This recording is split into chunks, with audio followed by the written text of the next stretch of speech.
administration's open border policy. And when they bust people, including drug dealers, they're just told to release them. So you should go read that report. It's on Infowars.com. This is some good news, but also bad news out of Tech Dirt.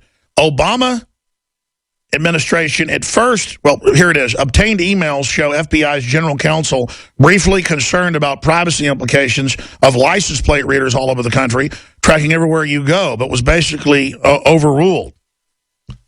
So at least there's some halfway sane people in the government. That's just that little stack of news. There's, no kidding, like 25 other stacks here. Let's get into this stack.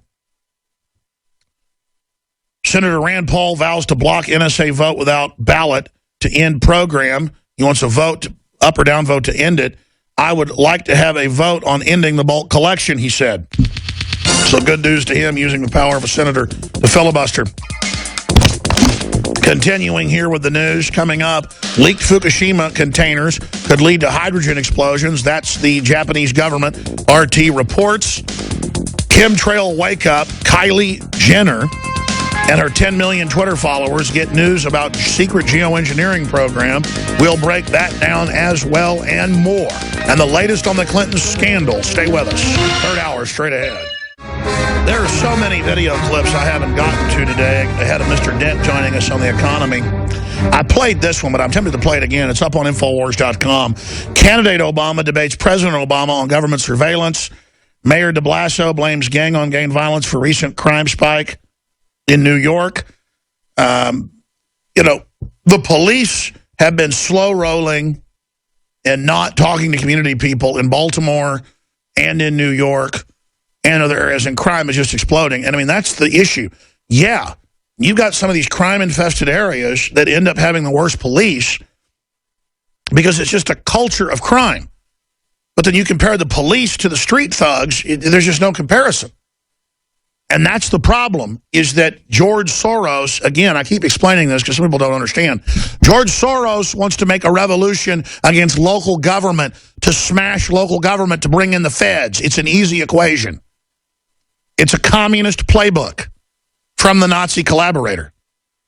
Who can make this up? A Nazi collaborator that funds anti-free speech initiatives and overthrowing Ukraine to put fascists in, and who's funding leftist communists to go after the police, so the police only militarize worse and see the public as the enemy, and everything blows up in our face.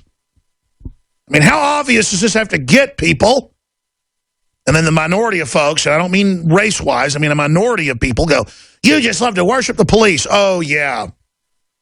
That's why I made 4 films about how out of control the police were because of the feds and the training and the culture change.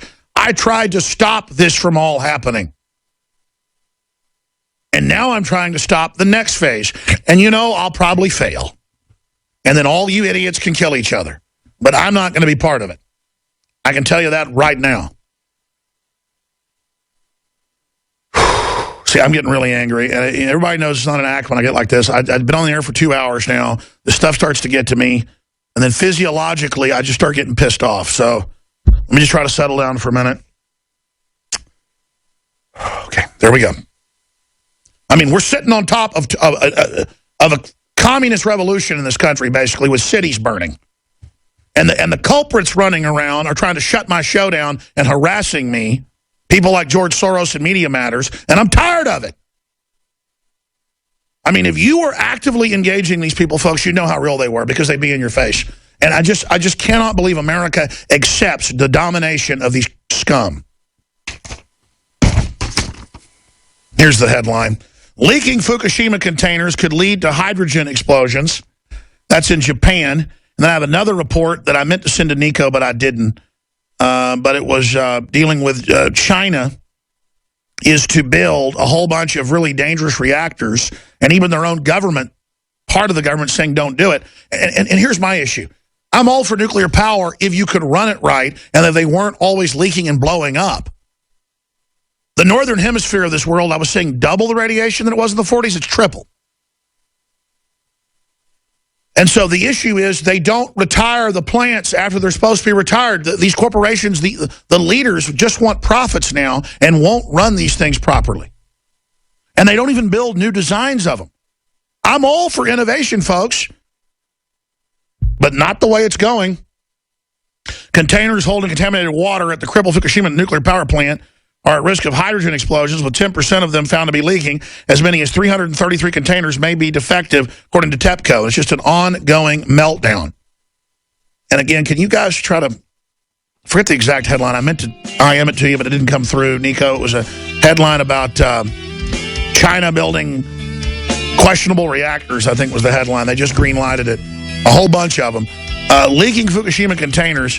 Here's this other one. Nuclear official warns of explosions at Fukushima plant. Gas is accumulating in sediment underneath highly contaminated water. Spark caused by static electricity could ignite hydrogen blast. That's what blew up the MOX reactor that had plutonium in it, the big mushroom at Fukushima. One thing China has proven is that they have some of the most lax controls on chemical plants, manufacturing, you name it. Foxconn with suicide nets, forced abortions. Their rivers routinely catch on fire. We have completely clean coal power plants in the United States and Canada that put out nothing but water vapor and carbon dioxide. That's why they passed laws to tax those. Well, they didn't pass laws. Obama just said so and taxes them and regulates them to, quote, bankrupt them in his words. But China builds multiple new plants a week with no controls, no scrubbers, just a plant, water turbines, and the stacks. Well, London Guardian reports China warned over insane plans for new nuclear power plants.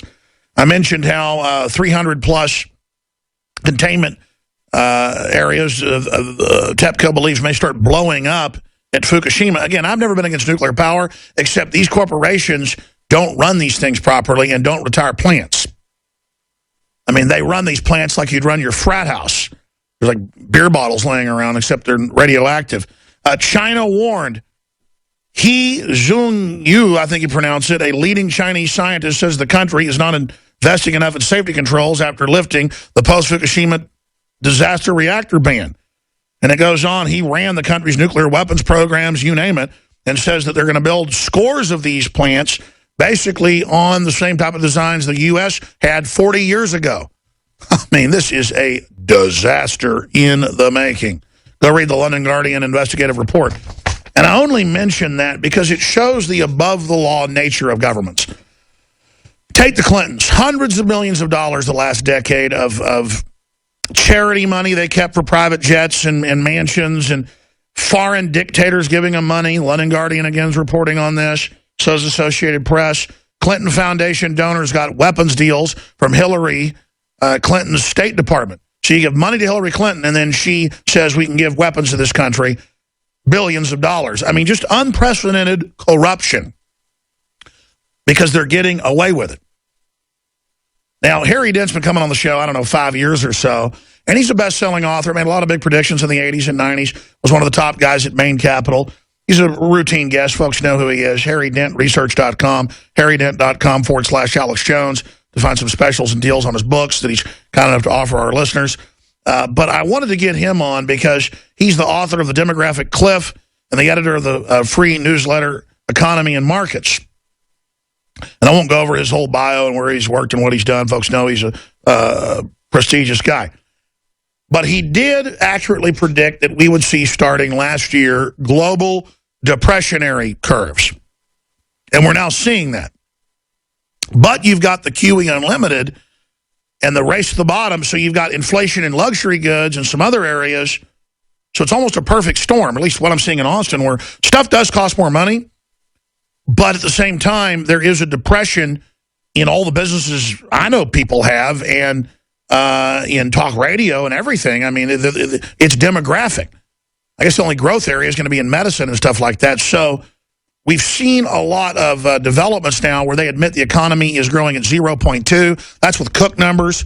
Ron Paul agreed with me that we're probably shrinking at 2 to 3%. That's a depression. So I wanted to get Mr. Dent on to give us his global view on the state of the world and where we are planetary, on a planetary scale, but also in a regional scale, and what things like TPP and, you know, these unelected boards having more and more control mean, what it means when corruption seems to be at all-time highs and there's no enforcement, but the very Justice Department that won't go after Hillary is going after the Global Soccer League. I mean, it just seems like a train wreck. They won't regulate properly nuclear power plants, but they'll harass bigwigs in soccer. It seems like the Tea Party from Alice in Wonderland. Harry Dent, Research.com. Harry Dent, that's kind of a gestalt I threw out there. What do you want to tackle first? Well, Alex, I'll just start with, we've been saying that this year the economy would be weaker than forecast. Economists just extrapolate past trends in the future and say, oh, we're about to reach escape velocity. We look at demographics. Demographics told us in the late 80s that Japan was going to collapse. It tells us that Germany is going to be the worst hit single country in the next decade, and nobody expects that.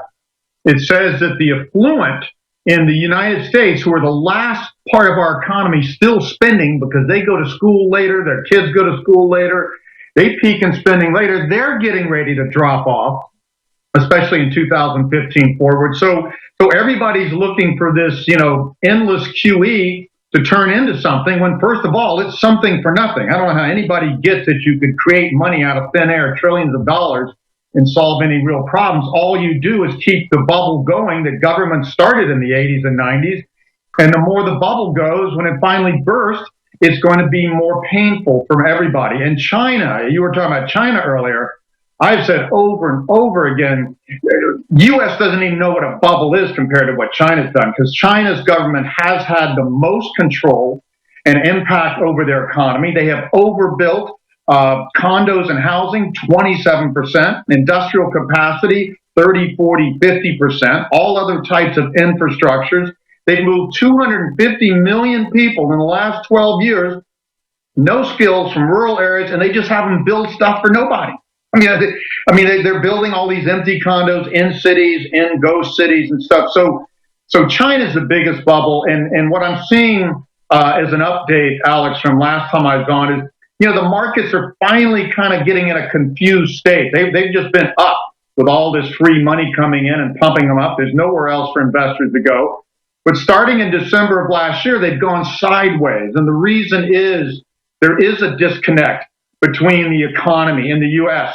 and what stocks are assuming. Earnings are slowing. Retail sales have slowed dramatically. And by the way, I've got to interrupt you and hand it to you. I wish I had the staff to do it. I have a great crew, but they're always too busy on breaking news. You were on a year ago, 6 months ago. You literally said by the middle of next year, it'll be clear that the growth is dead. It'll be clear that it's stagnating. It'll be clear that we're not hitting escape velocity. We had almost all the other economists saying the opposite. So I wish your crew would go back to those interviews and get the clips out. We'd play them next time you came on, because you really are making accurate predictions here.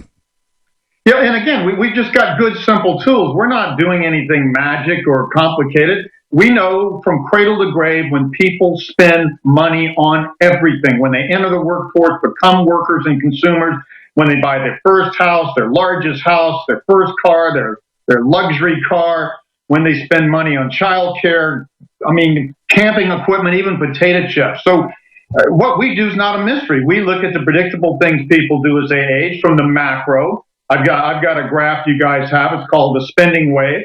It just moves forward the birth index in the United States, especially for the large baby boom generation, 46 years. That's when the average person spends the most money in their entire life. And you can see all the way back to the 50s how close a correlation with the economy. And you can predict this. We can project out, as you can see in this graph, almost 5 decades. But note the red line here presently. Because of quantitative easing in response to the slowing of baby boom spending from 2008 forward, something we predicted decades before, and the same we predicted for the collapse in Japan tonight. The stock market has just gone ballistic, way off the fundamentals. The market's just going up because investors are buying it. That's with free money from the Fed, and there's nowhere else to go with investment. So there's a huge disconnect. And so the real economy is stalling in the disconnect. So the folks that are heavily in stocks are still euphoric, but there is a feeling, as I said, of wonderland. Am I right to say when it's artificial, when it crashes, it'll be that much worse? Yeah, you can see from that graph, we've never diverged this much. So the next crash will be much worse than the last one. The last one was substantial. I call this, Alex, the market on crack. The market, just like a person on crack, you're not going to make good decisions. People on crack think things jump off a roof and fly. That's where the stock market's at. But again, I'll tell you where it's worse, in China. China's been slowing. Their real estate, which we've been predicting for a long time,